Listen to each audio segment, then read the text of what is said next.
The rain was relentless that night, a steady downpour that blurred the neon lights outside my office window. The streets of the city were slick with water, reflecting the flicker of signs and the occasional flash of headlights. It was the kind of night that made you want to stay inside, light a cigarette, and let the smoke curl up towards the ceiling. I was sitting at my desk, the dim light casting long shadows, when the phone rang. It was a case that would take me far from the city's grimy underbelly to a quiet town called Landersea. On a chilly autumn night in 1973, Landersea was rocked by a discovery that would haunt its residents for decades. 3 young women, brutally murdered and discarded like refuse, their bodies found in remote locations. It was the beginning of a hunt for a killer who would come to be known as the Saturday Night Strangler. The press had a field day with it, but for me, it was a puzzle that demanded to be solved. I leaned back in my chair, the glow of my cigarette the only light in the room, and began to piece together the story. The flicker of the neon sign outside my window cast eerie patterns on the walls, a fitting backdrop for the dark tale that was about to unfold. This was more than just a case. It was a journey into the shadows of human nature, a quest for justice in a world where innocence could be snuffed out in an instant. As I lit another cigarette and opened the file on my desk, I knew that this investigation would take me deep into the past, into the lives of those who had been touched by tragedy. The rain outside was a constant reminder of the darkness that lurked in every corner of the city. And as I took the first steps into the murky waters of this case, I could feel the weight of the years pressing down on me. It was time to find the truth about the Saturday Night Strangler, to uncover the secrets that had been buried for far too long. And so, with the rain pattering against the window and the shadows dancing around me, I began the journey into the heart of darkness.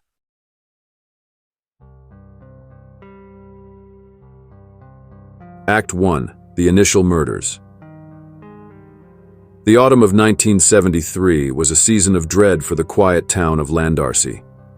It was a place where everyone knew everyone, and the arrival of such brutal violence shattered the community's sense of safety. The first bodies were discovered on a crisp morning, and the town's tranquility was forever lost. Geraldine Hughes and Pauline Floyd were the first victims. Their bodies were found in a secluded area, discarded like broken dolls. The brutality of the murders was shocking. Both women had been strangled, their faces a mask of terror. It was clear that they had fought for their lives, but the killer had been relentless. The scene was gruesome, the ground around them marked with the signs of a violent struggle. I was called in by a colleague in the local police force.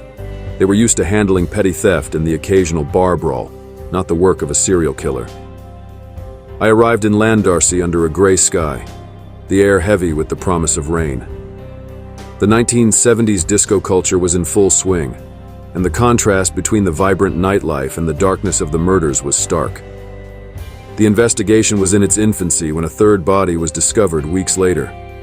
Sandra Newton had been found in a similar state, her life snuffed out with the same brutal efficiency. The patterns were unmistakable. The Saturday Night Strangler, as the press had dubbed him, had a signature, a method of killing that left no doubt these crimes were connected. As I walked through the scenes, the faint echoes of disco music from a nearby club mixed with the oppressive silence of the crime sites. It was surreal, the clash of life and death, joy and despair. The bodies told a story, one of fear and agony. Each detail, from the ligature marks to the positioning of their limbs, painted a picture of a killer who took perverse pleasure in his work. My initial involvement was to assist with the local investigation, to bring a fresh perspective to a case that was already sending ripples of fear through the community. The 1970s were a time of change, and the disco era brought with it a sense of liberation and freedom. Yet, beneath the surface, there was a darkness that preyed on those very ideals. I immersed myself in the culture, trying to understand the victims' last days. Geraldine, Pauline, and Sandra were young women enjoying the freedoms of the decade, their lives cut short by a predator who stalked the night. The clues were scarce, but the brutality of the crimes left a mark on the town, and on me. Each visit to the crime scenes, each piece of evidence, added to the tapestry of horror that was unfolding. The connection between the murders was undeniable. The similarities in the killings, the meticulous nature of the attacks, and the cold calculation behind each act pointed to a single individual. The hunt for the Saturday Night Strangler had begun in earnest, and the quiet town of Landersea would never be the same. Act 2. The frustrating investigation. The early days of the investigation were marked by frustration and dead ends. In the 1970s, forensic technology was in its infancy, a far cry from the advanced techniques available today. Fingerprints and eyewitness accounts were the primary tools at our disposal, and neither had yielded anything useful. The investigation team, a mix of local officers and a few seasoned detectives like myself, worked tirelessly to uncover any clue that might lead us to the killer. We interviewed everyone who had known the victims, scoured the scenes for any overlooked evidence, and followed up on countless tips from a terrified public. But each lead seemed to end in disappointment. I found myself spending long nights in my makeshift office in Landersea, the dim light from my desk lamp casting shadows on the walls. The faces of the victims haunted me, their stories unfinished and their lives brutally cut short.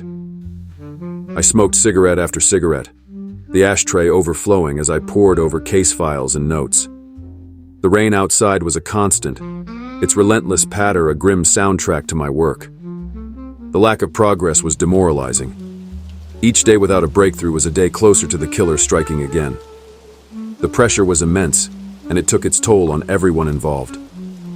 My personal life became a blur, the case consuming every waking moment. Sleep was a luxury I couldn't afford, and the lines between day and night began to blur. Despite the setbacks, my dedication to solving the case never wavered. The victims deserved justice, and their families deserved answers. I became a familiar figure in the town, my trench coat and hat a symbol of the relentless pursuit of the truth. But as the weeks turned into months, the hope of catching the Saturday Night Strangler began to fade. Years passed, and the case went cold. The memories of those dark nights in Landersea were never far from my mind. But without new evidence, the trail had gone cold. It wasn't until October 2001 that the case saw a breakthrough that would change everything. Advancements in DNA technology had opened new doors in criminal investigations. Dr. Jonathan Whitaker, a DNA specialist, revisited the evidence from the Sandra Newton case. Through meticulous work, he was able to extract genetic material that had been overlooked in the original investigation. The DNA profile he uncovered was a match to all three cases, confirming what we had suspected all along. The same killer was responsible for all three murders. The news reignited the investigation. With the DNA evidence in hand, we had a new tool in our arsenal, one that could finally bring us closer to the killer. The town of Landersea, which had lived under the shadow of these unsolved murders for decades, once again found itself at the center of a hunt for a murderer. For me, the breakthrough was bittersweet.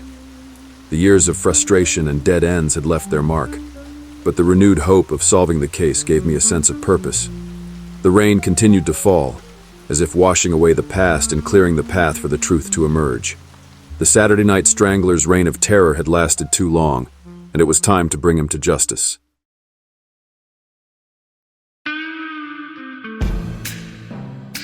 Act 3. The DNA breakthrough.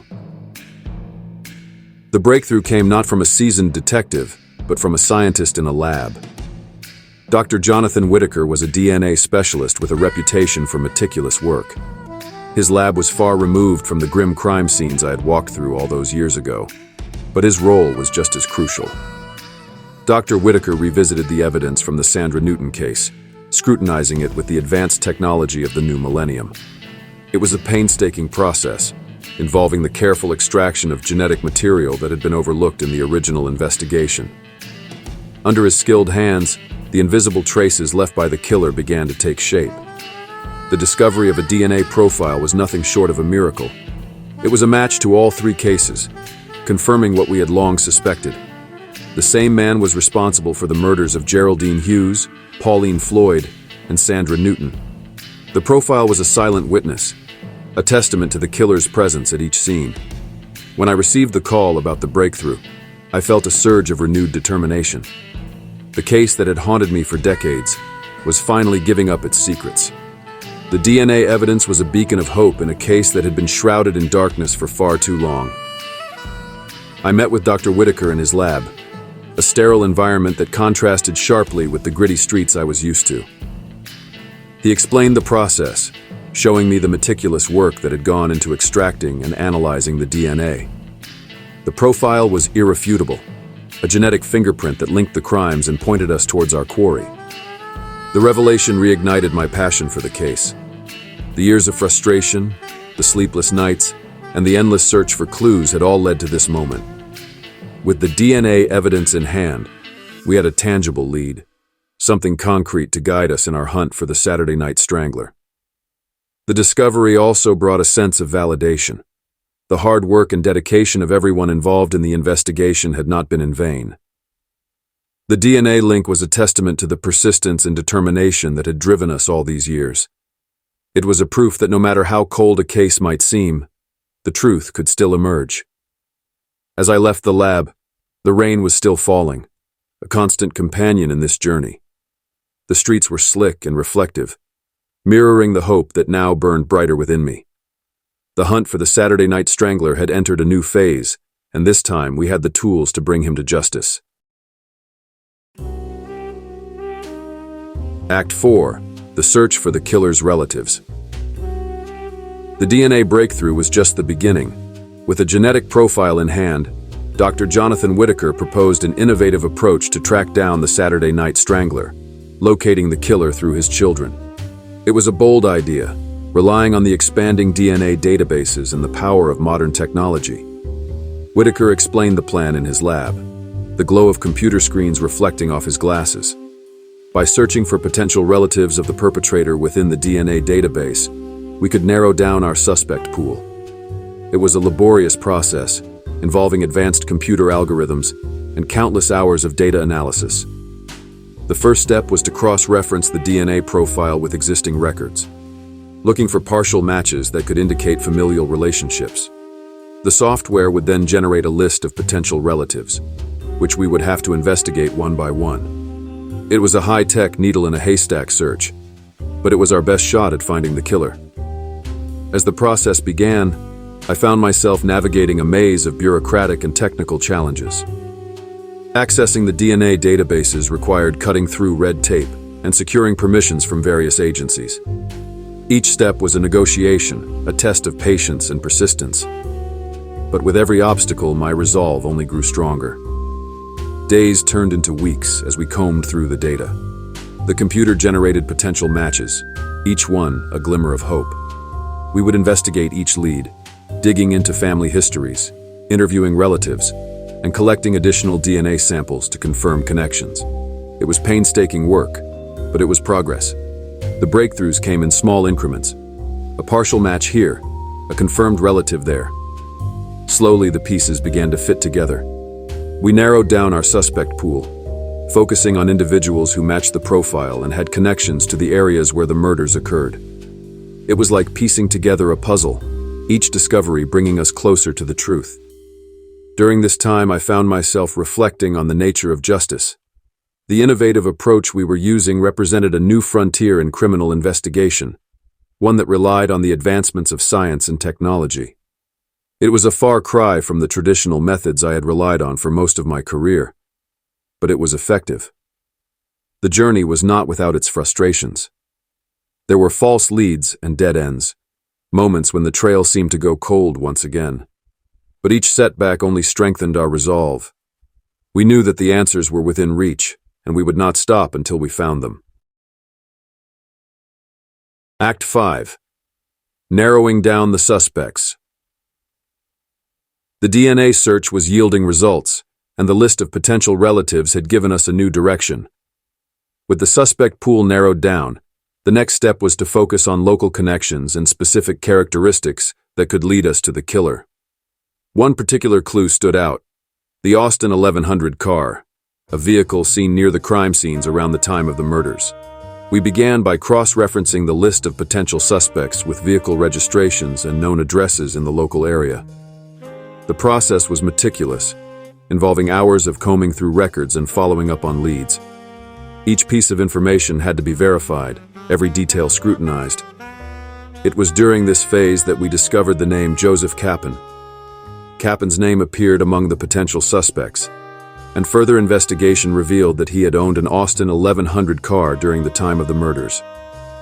This connection was too significant to ignore, and we shifted our focus to uncovering everything we could about him.